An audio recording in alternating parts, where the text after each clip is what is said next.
This is a Wave breaking news alert.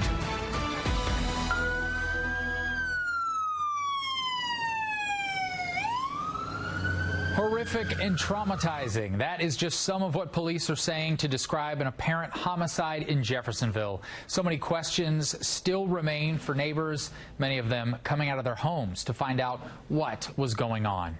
This is Wave News at 5. I'm Brian Schlonsky. Myra is off.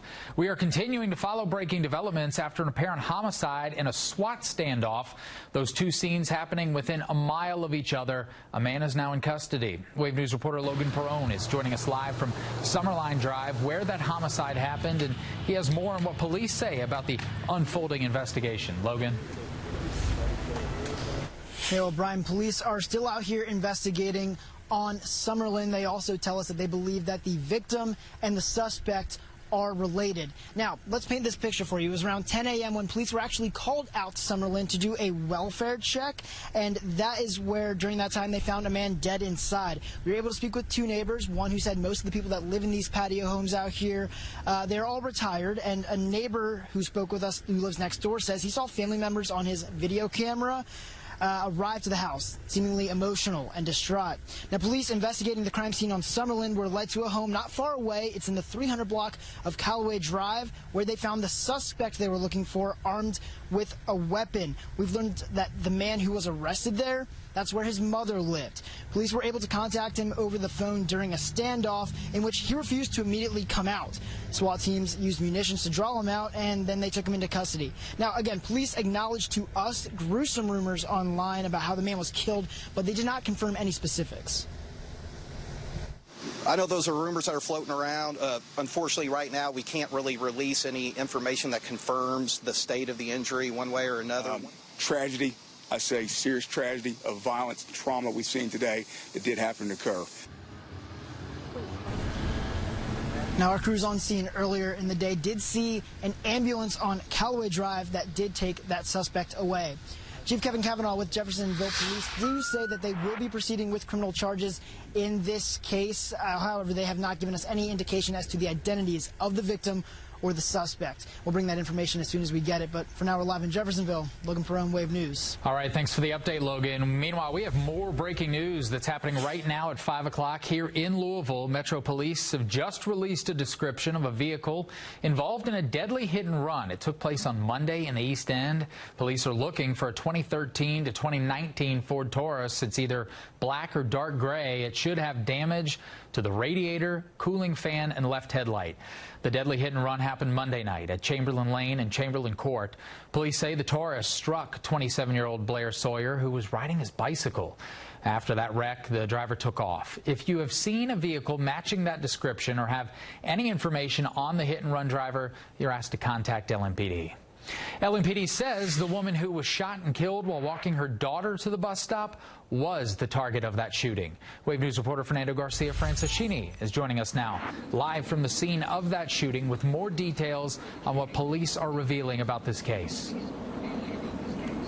Hey, Brian. Well, LMPD says that they have a video showing the suspect pulling out a gun, aiming it at 23-year-old Rhodesia Williams while she was holding the hand of her 7-year-old daughter, and then it proceeds to shoot her multiple times. Police say they don't know if there was an interaction between the suspect and Williams before the shooting because the video they have does not have any audio. Lieutenant Les Skaggs with LMPD's homicide unit says the security video they have shows there were plenty of eyewitnesses. LMPD is asking for those witnesses to come forward and share what they saw with investigators. Lieutenant Skaggs put into perspective for us how crucial these witness accounts are when it comes to getting justice. If there's a lack of physical evidence, it makes eyewitness testimony crucial in identifying and prosecuting these people and getting them off the street in a court of law and putting them in prison. And we also got an update on the murder of a 28-year-old Jermia Offit. That happened in the food market in the Chickasaw neighborhood. That was Wednesday night. Police say she was there in the parking lot as a bystander with her boyfriend when two groups of what they think are juveniles came together and started exchanging words with each other. And then LMPD says one of the individuals in one of those groups pulled out a gun, fired it towards the other group, but unintentionally struck Offit. Offit was a mother of 3 and was pregnant with her 4th child. Fernando Garcia, Francis Sheeny, Wave News. All right, thank you, Fernando. LMPD is still searching for the suspect in the 10th and Chestnut bus stop shooting. Take a look at your screen right now. These are the photos that police have shared of that shooter. If you recognize them or have any information on this case, please call police. Commonwealth's attorney Jarena Weathers wants to see parents held responsible for their kids' criminal actions, and now she's asking state lawmakers for help. As Wave News reporter Alina Noakes has learned, what future legislation may look like is largely undefined.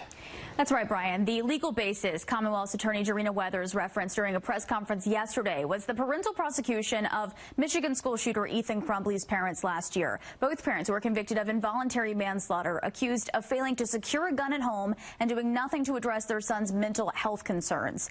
But their conviction was not the result of any law in Michigan that specifically holds parents responsible for the actions of their child. In most states, the law that exists on the books, including Kentucky, parental repercussions are often civil, and they deal with the child destroying property or committing some kind of assault. These are very specific laws that legislators will have to take into account. I talked with a few lawmakers today trying to gauge their positions on this potential legislation and possible penalties.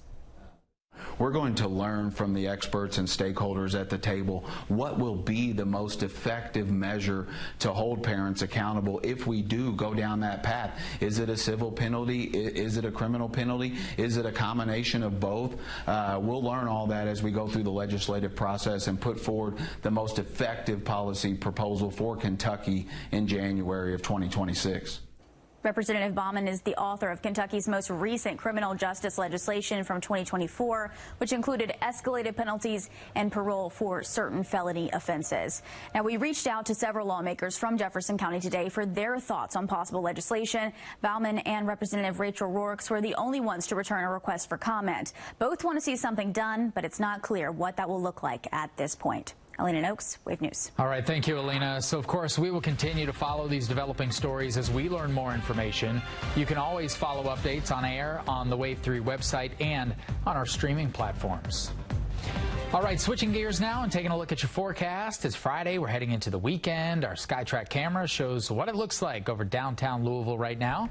Meteorologist Ryan Hoke joining us. It's, of course, opening weekend of the fair, and if today is any indication, seems like it's going to be a toasty one. Yeah, you know, typically we have some of our hottest weather of the year around State Fair time, and this is going to be no exception heading through the weekend here. See, the Thruway is open this evening, and folks are having a good time in the heat. It's currently 91 here in the city, 93 up in Jeffersonville. Look at Fort Knox, 92 alongside E-Town at this hour. We are tracking a few little showers and downpours on the radar. Most of us are dry, though. You'll see one string of downpours from Lawrenceburg, Kentucky, all the way to just east of Willisburg there. Small shower between, looks like Shelbyville and Simpsonville in Shelby County, and one right there along 68 in Springfield. We'll follow 68 all the way down toward Attila, Kentucky. That's where we've got another one of these showers. That's about it. Additional pop-up showers and storms possible through the remainder of the daylight hours this evening. Keep that in mind. Most of us will stay dry as high pressure and the heat really take over our forecast. We do have a sneaky weekend storm chance. We're going to be talking about that and a whole lot more coming up in just a few minutes. Brian. All right, thank you, Ryan. There was quite a bit of back and forth today in a Letcher County courtroom. It was about the case involving a former sheriff who is accused of killing a judge in his chamber. Former Sheriff Sean Mickey Steins appeared in the same building where he's accused of shooting Judge Kevin Mullins to death. Steins' legal team is pushing for the current indictment to be dropped and a grand jury to rehear evidence, all based on what happened last year. They are requesting that a bond be set. Defense attorney Jeremy Bartley says he's concerned about what happened during grand jury meetings and that some things were not recorded. He's also questioning the testimony dealing with his client's sanity. I just don't think there's anything to show that he's a flight risk. There's nothing to convince against the court that he would be a danger to himself or others? Basically, what he did in the community, what he did is irrelevant. The only thing that's relevant is, in fact, the charges themselves. Both sides will be able to file additional information with the motions by September 2nd. Then the judge says he will expedite rulings. A trial date has not been set in this case. New here at 5 o'clock, a sporting goods store in Louisville has released video from earlier this week where a storm punched a hole in their roof. Take a look. This video is from the KY Gun Co. by Anchorage. Storms were rolling through that area on Tuesday when they caused the roof of the building to buckle and break, sending a ton of water rushing through the business. The owner says they're working to reopen, but that could take 2 or 3 months. Until then, you can go to their Bardstown location. The Louisville Slugger Museum and Factory is currently working on some pretty cool custom hand-painted bats for some members of the Cincinnati Reds. The players will swing them during Players Weekend. Those games start today. During spring training, Louisville Slugger asked players what they would like their bats' themes to be. Tyler Stevenson wanted to honor the Big Red Machine, while Ellie De La Cruz chose pink and blue for his bat with the words, "Game Over." It's a nod to him being on the cover of Sony's 2025 MLB The Show. The Louisville Slugger team joined us on Wave News at 3 today to share some of their favorites. Jake Fraley's bat is really my favorite because he had his kids draw some, kid drawings. Oh, I love that. And we were able then to have that hand painted onto his bats. And the best part is the really big side that says Papa. How cool is that? Players Weekend is an annual event where players showcase their personalities and their passions. Beyond just the game of baseball, they usually show off by customizing their equipment and attire. Players can wear personalized bats, cleats, caps, all with unique designs, and they can even highlight causes or charities that are important to them. The Ironman race will also be happening this weekend. Here's a live look at the Great Lawn at Waterfront Park. This is from one of our SkyTrack cameras. That's where the setup is happening now. The race is happening Sunday. More than 1,300 athletes are registered to compete in it.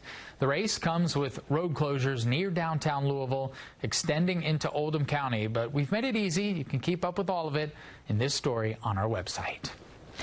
Developing now, a man is charged with murder after his car crashed into a home going 124 miles an hour in Nelson County. We'll explain what led police to file charges against that driver.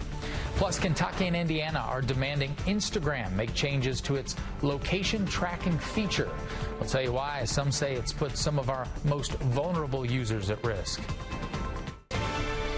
A Louisville Metro Council decision will make it more expensive for people with cases before circuit and district courts. Wave News reporter David Mattingly finds that the move is an attempt to pay for some very expensive problems.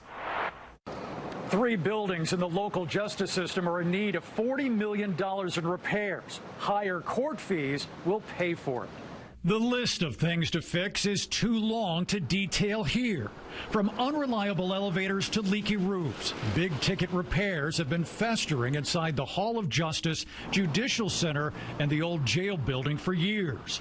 To help pay for them, a hike in fees, according to Jefferson Circuit Court Clerk David Nicholson, is just the first step in getting the job done. This is just one cog in the wheel to assist in addressing long-term maintenance needs that have not been keeping up with the need.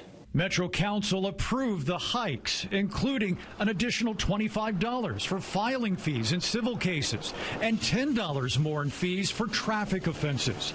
But even more money will be needed down the road.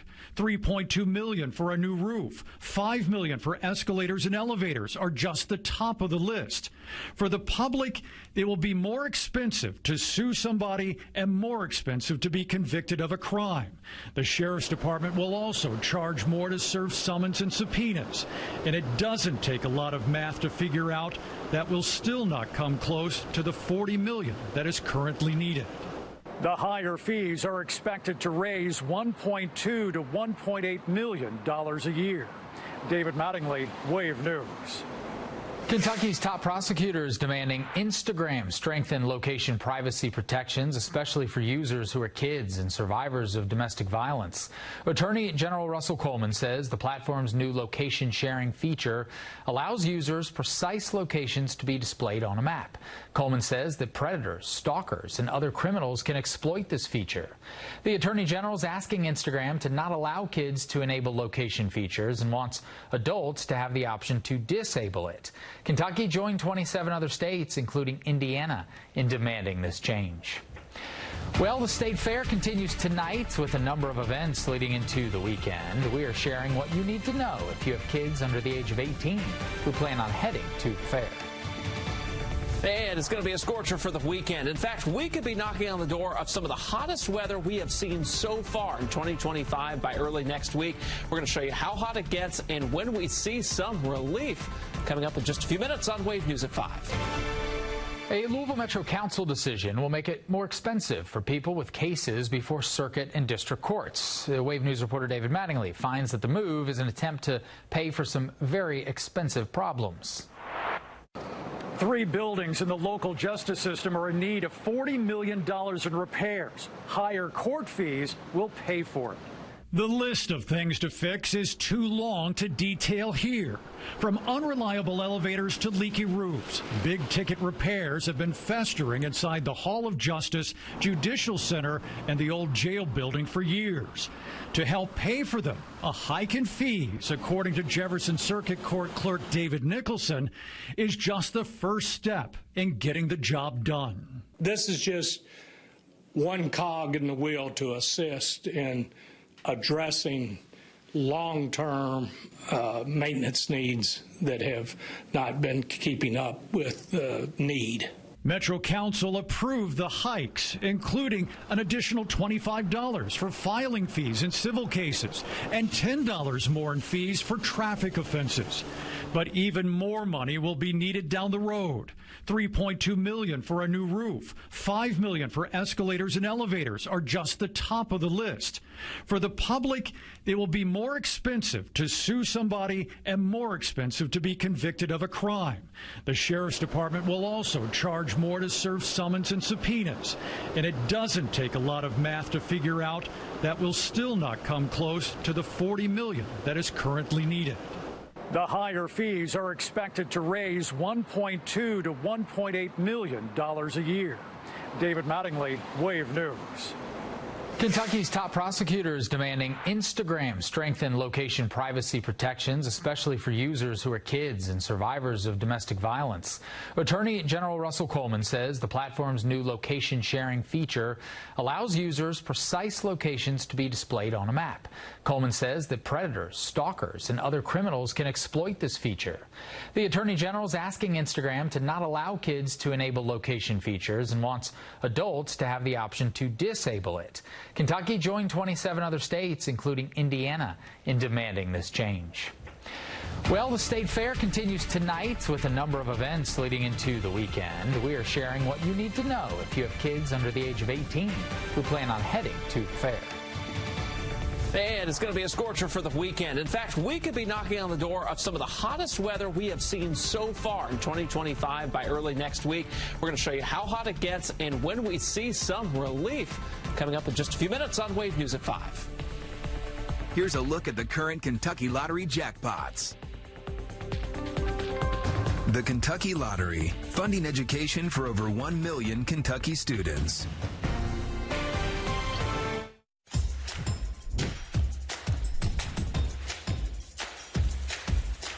Download the Wave Weather app, sponsored by the Coyle Automotive Group.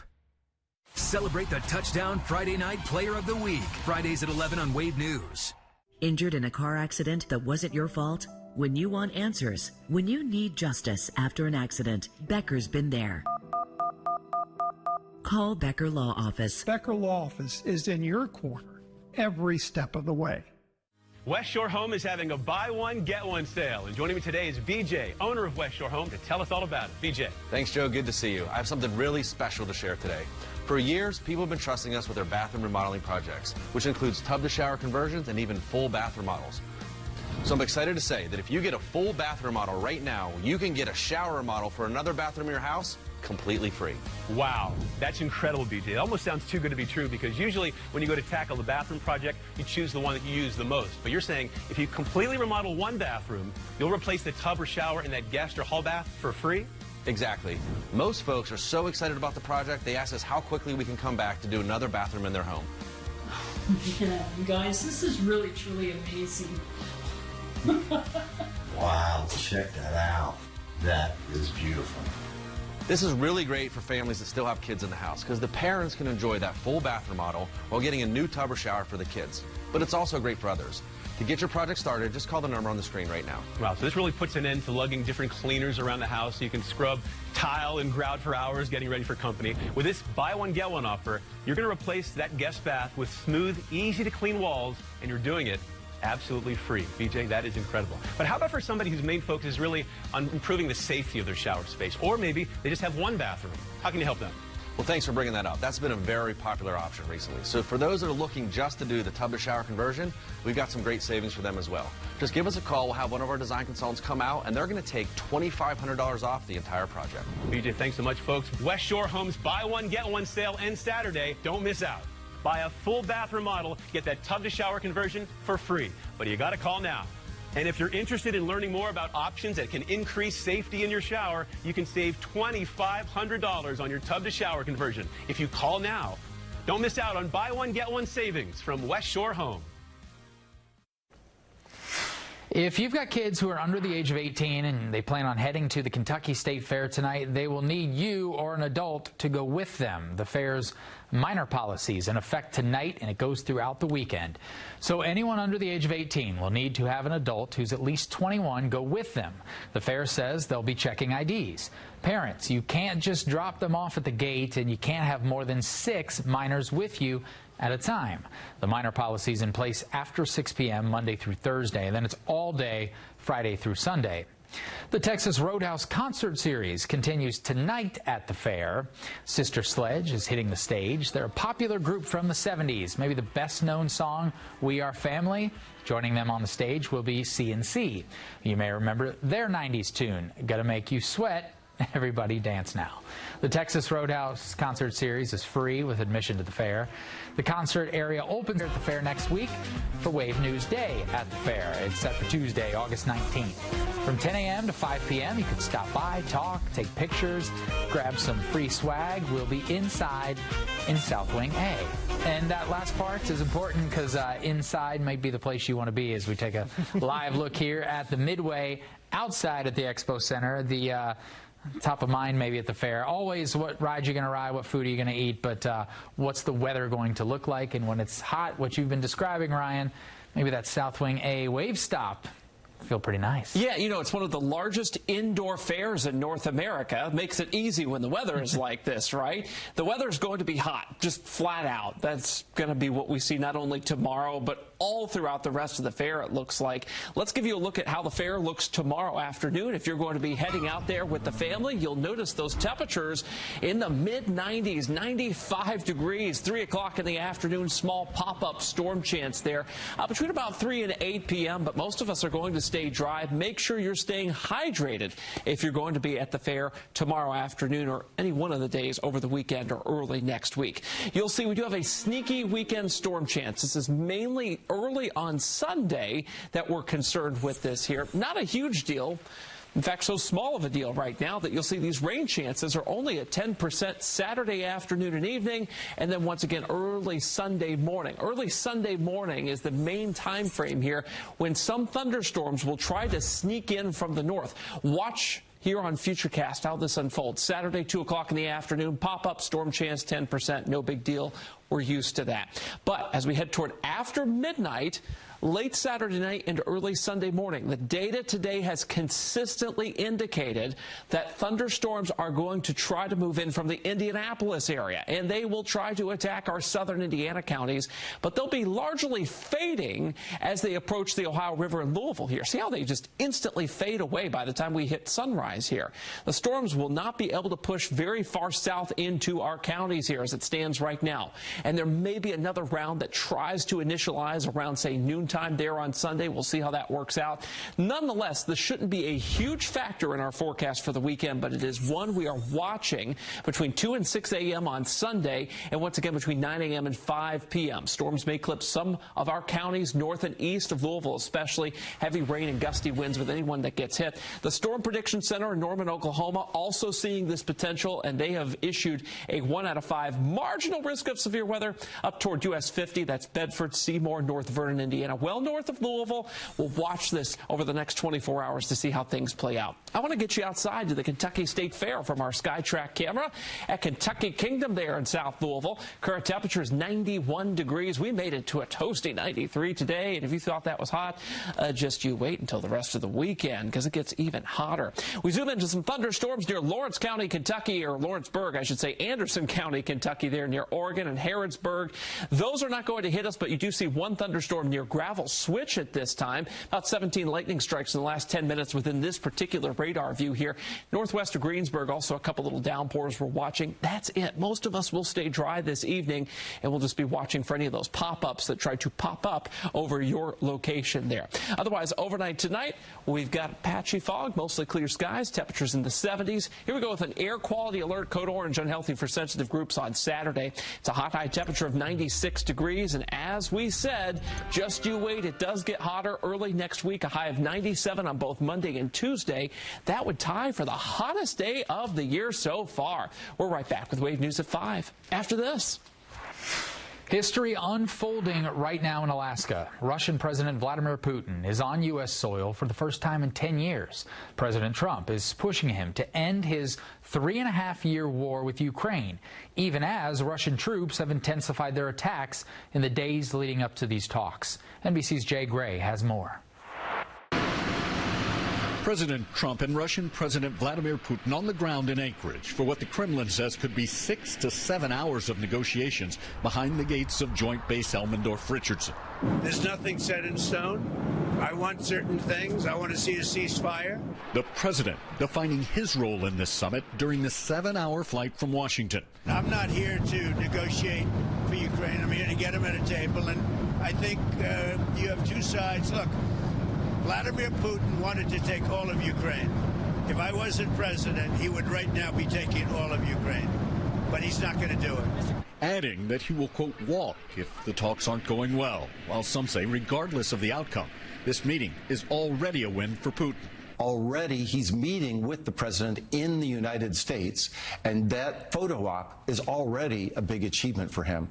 What happens after that, I think, is secondary for President Putin. He is in no hurry to do a deal on Ukraine. Both leaders agree this meeting will not end the war in Ukraine, but President Trump demanding a pause in the fighting, again threatening severe economic sanctions if there's no ceasefire, as protesters no fear gather in the host city, many angry that talks are taking place at all. Two felons, a war criminal and a convicted felon. Why are they coming here, embarrassing our state? Even as President Trump suggests there could be a second summit here that would include Ukrainian President Vladimir Zelensky, left out of today's meeting.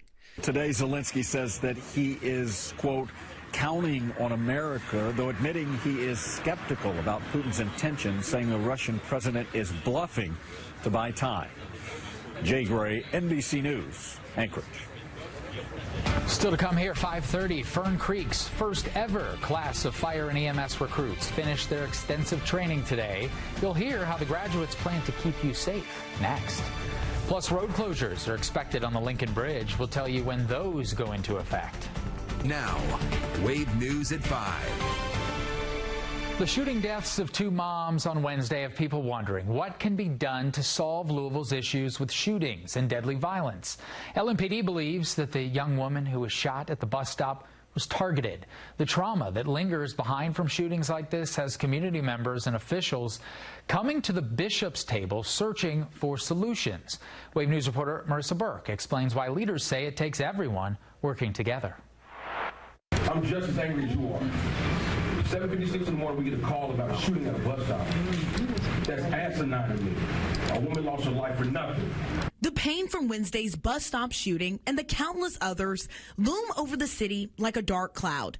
Members of Metro's Office of Violence Prevention say this is the time to come together. It takes all of us to start to heal this city. So our purpose here is turning your trauma into purpose. Police now say Wednesday's shooting that killed 23-year-old Rhodesia Williams was targeted. Rhodesia's daughter had to witness her mother get killed right in front of her.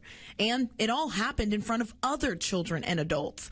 LMPD shared a photo of someone they believe may be a person of interest. Folks want more police officers on the bus stops. They want more people out on the bus stops. Absolutely do that, fine. But understand that that doesn't solve anything. It does not solve a thing. It may for a moment deter a thing, but it does not solve a thing. Officials and community members at the Bishop's table on Friday want to see the change. Lyndon Pryor with the Louisville Urban League says that change begins with compassion. Find out what trauma happened to them when they were a child. You want to find out why a high school kid is acting up, find out what trauma happened to them when they were a child. And so right now is an opportunity for us to intervene and wrap our arms around people. Marissa Burke, Wave News. A Louisville man is dead after a crash yesterday on I-75. This was near the Clays Ferry Bridge. Lexington police say Junior Gonzalez died after an oncoming vehicle hit him while he was outside of his car on the shoulder of the road. His death was ruled accidental. Another person was taken to the hospital for injuries. A Taylorsville man is charged with murder and DUI after he crashed into a home going about 124 miles an hour. This crash happened on June 21st. Police say Jason Wirtz was speeding, heading to Bardstown on West Stephen Avenue. An arrest report says he tried to make a turn but lost control of his vehicle and flew off the road into a home. No one was home at the time. However, a passenger in Wirtz's car, Morgan Williamson, died from that crash. The toxicology report shows that Wirtz had a blood alcohol level of 0.152 at the time of the crash. Police say he was driving 124 miles an hour just seconds before that wreck. The speed limit on that stretch of road is 35 miles an hour. Wirtz is charged with murder, operating a vehicle while under the influence, and speeding. We are going to stay on top of the day's biggest stories. Tonight at 8 on Wave Extra, our Jose Zozaya is focusing on the SWAT standoff happening in Jeffersonville. That's right, Brian. We know what Jeffersonville police have confirmed and are confirming. This is, in their eyes, a targeted, deadly attack that led them to the suspect's mother's house. I'm going to break down more new reactions from neighbors we've been talking to outside, plus investigations from the Wave News at 11 team. So make sure to join us on Extra by streaming Wave News on your social media or finding the Wave Now app on your smart TVs. Brian.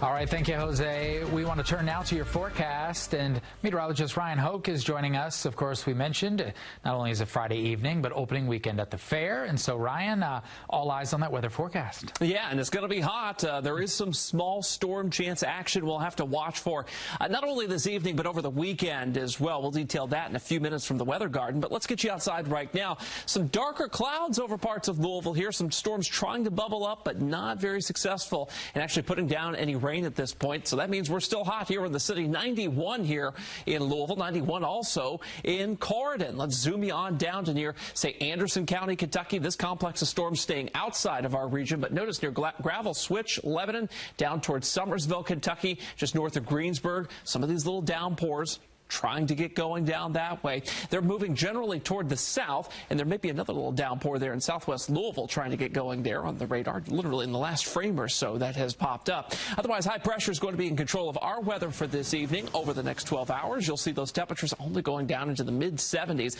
and that's by tomorrow morning. Stay hydrated. It is going to be a warm evening with mainly clear skies. We'll talk more about the Kentucky State Fair, some of the hottest weather of 2025, and some cooler air potentially on the way in just minutes. Good deal. Thank you, Ryan. For the first time ever, the Fern Creek Fire Protection District has graduated their own class of fire recruits. Now the training is finished and the real work begins. Our cameras were rolling as the new fire and EMS graduates were announced after 7 months of intense training. Congratulations. These 12 people make up the Fern Creek Fire Protection District's first ever class of fire recruits. We knew it would be hard, but no one could truly prepare us for the intensity, the challenges, or the growth we would face. For 7 months, the fire department says they went through intense physical training, academic instruction, and emergency simulations to get them ready for real emergencies. We came in as strangers, but we leave as family, forged by sweat, sacrifice, and shared purpose. The fire department says the community needs their own team like this as the population grows. Order.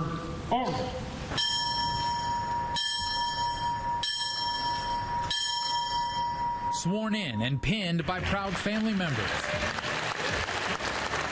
Also graduating today, a class of EMS recruits. Discharge the duties of the Office of Emergency Medical Technician.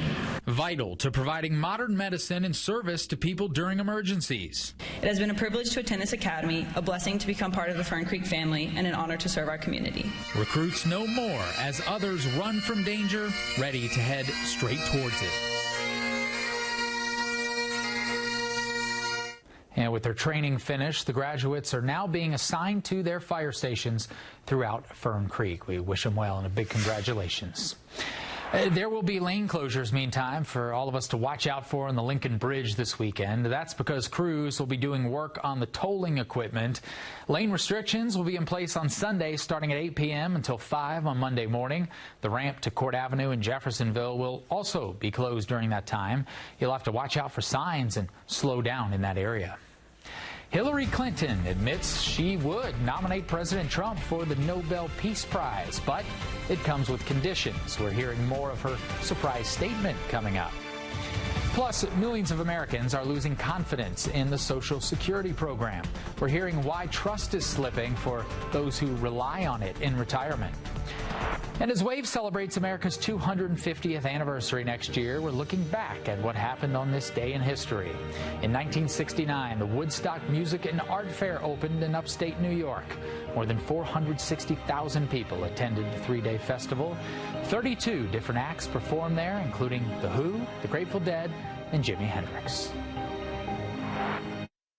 This newscast is sponsored by Morgan & Morgan, America's largest injury law firm. Now, WAVE News. This week marks the 90th anniversary of the Social Security Act. It's a program that millions of Americans rely on. But as beneficiaries count on that monthly check, new data shows that fewer people believe this program will last. In this Watching Your Wallet, consumer investigator Chris Jackman looks at the growing gap between dependence and doubt. Marilyn Jones has been working since 1953. She's paid into Social Security for 70 years and relies on it every month. About $1,800 of that goes to utilities and taxes and insurance and car insurance. If I didn't have that, I wouldn't be able to live as I do. Jones is not alone. According to a recent AARP survey, nearly 2 in 3 retirees say they rely substantially on Social Security, and 96% of Americans, regardless of age or politics, agree the program is important. It's not only my lifeline, it's a lifeline of many, and I'm very fortunate that I have a home that's free and clear, that I have good health. There are so many that are not. But confidence is cracking. Trust in the future of Social Security has dropped 7 percentage points since 2020, putting it at the weakest confidence level AARP has recorded since it began surveying 15 years ago. We want to make sure that we're highlighting this lack of confidence in the program that is growing, and we want to make sure that we have our congressional leaders focused on the solvency of the program. Dr. Maisha Jordan, CEO of the AARP, says the organization is pushing lawmakers to secure the program's future and restore public trust. According to the June Social Security Trustees report, if Congress doesn't act by 2034, the program will only be able to pay 81% of promised benefits. Despite that, support isn't just coming from retirees. Even a younger demographic is understanding how important this program is and looking forward to being able to reap all of the benefits that they have earned throughout their lifetime of work. Jones says she'll continue speaking up. I'm not diminished at all. I'm still here.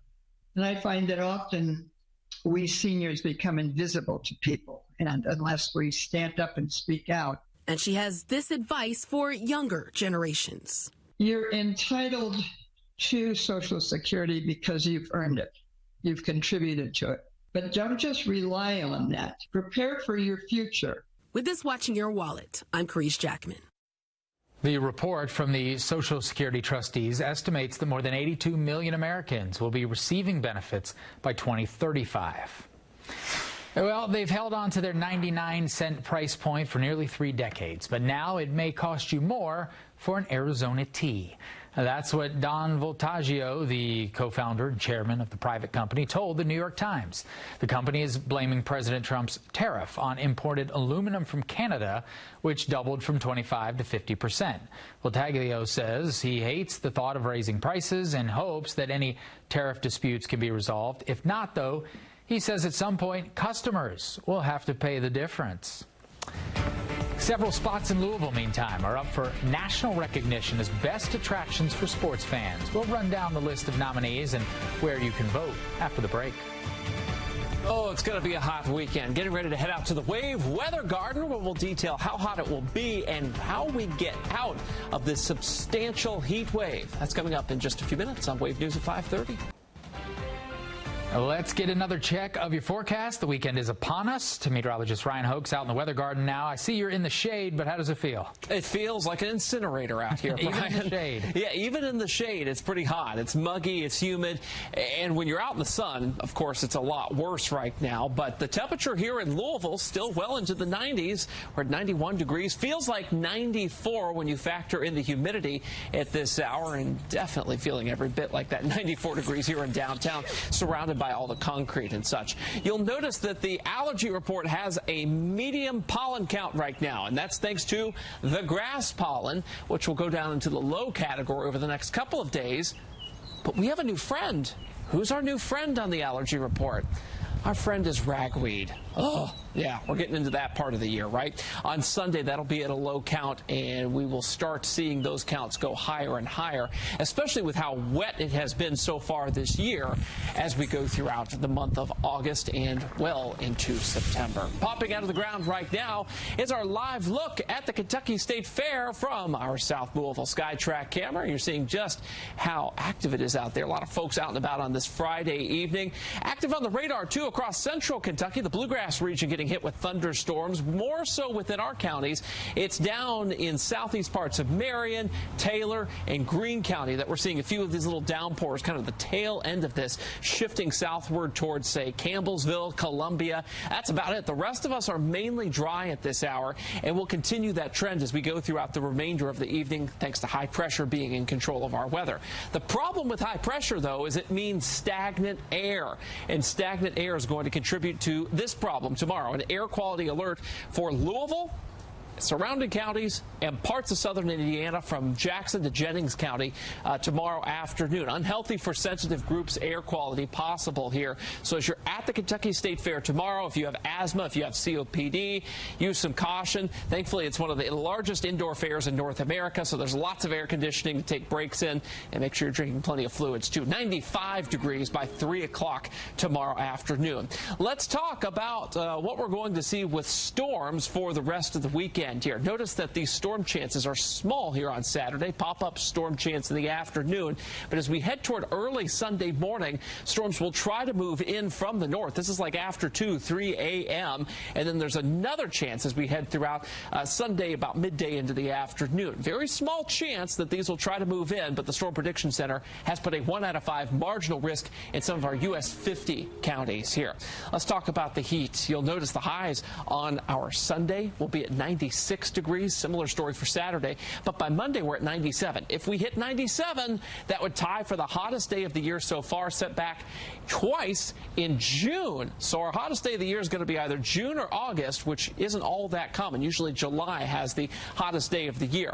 Heat wave peaks on Tuesday, finally before the relief, with some thunderstorms on Wednesday and Thursday as this cold front continues to march through. This front looks like it will pass through, and as it passes through, bringing us that cooler air that that you're seeing here on the 10-day earliest alert. That means highs in the 80s. It doesn't mean like 70s or anything like that. But, hey, these overnight lows will be nice in the 60s as we head toward late next week. So don't worry if you're not a fan of this heat. This is a temporary thing. We've got about half a week of it left before we see some of this relief with storms and the cooler air that's on the way, Brian. We will welcome it with open arms. Thank you, Ryan. You betcha. All right, so Louisville continues, meantime, to make headlines in the sports world as 4 local attractions have been nominated for a USA Today's 10 Best Reader's Choice Award. Louisville is the only city in the country with 4 attractions nominated for Best Attraction for Sports Fans. The 4 nominated Louisville attractions are Churchill Downs, the Kentucky Derby Museum, the Louisville Slugger Museum and Factory, and the Muhammad Ali Center. Voting is open now through Monday, August 18th. You can vote once per day for your favorite attraction by visiting 10best.usatoday.com. We'll be right back. The University of Michigan's football program has been fined by the NCAA following a scouting scheme. Today, the Michigan Wolverines received a multi-million-dollar penalty for that scheme. Head coach Sharon Moore was also suspended as part of the scandal. It involved former Michigan staffer Connor Stalions. The NCAA says Stalions arranged for people to conduct off-campus in-person scouting and recruiting practices that were illegal. Stalions ran the scheme under then-head coach Jim Harbaugh, who currently coaches the NFL's Los Angeles Chargers. Stalions received an 8-year penalty from all athletically related activities during that period. Hillary Clinton says she would nominate President Trump for a Nobel Peace Prize, but it would be under one condition. That condition, if President Trump were to help end the Russia-Ukraine war without Ukraine giving up territory. She made these comments ahead of the president's meeting with Vladimir Putin. Clinton said she wants to see President Trump leave his meeting with a full understanding that Putin can't be trusted. Thank you for joining us here for Wave News at 5. Wave News at 6 is coming up next.